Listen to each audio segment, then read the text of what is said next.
Welcome to Fight Money. Thank you for joining us. Please like, subscribe, and follow us on Instagram at fight_money with 2 Y's. Let's get straight into our next fight for this Saturday. Tom Breese versus Omari Akhmedov in a well-matched fight. It's going to be very closely competitive, back and forth battle I see here.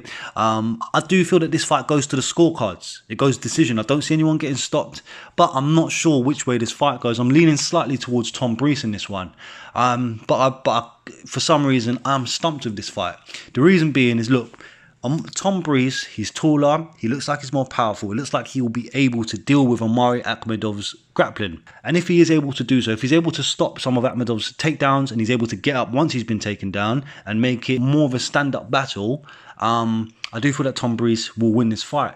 Tom Breese has good ground awareness. He's got good grappling awareness as well. So once he's up against the cage being clinched, he has decent awareness there. And once he's on the ground, you can see he is a little bit comfortable on the floor. Looking at some of his fights before he got to the UFC, a lot of them finished by submission. And it was once he got taken down. Once the submission presented itself, he jumped all over it and he was able to pull it off.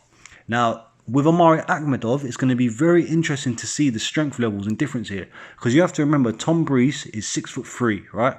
Omari Akhmedov fights a little bit more crouched down.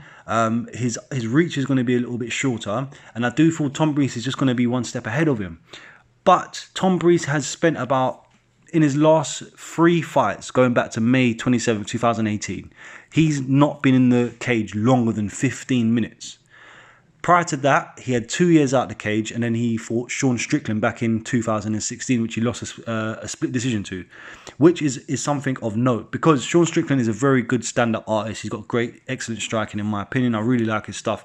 To lose a split decision to Sean Strickland shows that you, in a stand-up fight, mainly a stand-up fight as well, shows that you are comfortable on the feet. But I do feel in combination, his grappling awareness, his submission-minded mentality as well, his ability to get up and deal with things on the floor whilst he's been taken down, which we've only seen once in the UFC really against Nakamura. Once he got taken down, he advanced to a dominant position, started ground and pounding Nakamura, and then he had a few submission attempts and so forth.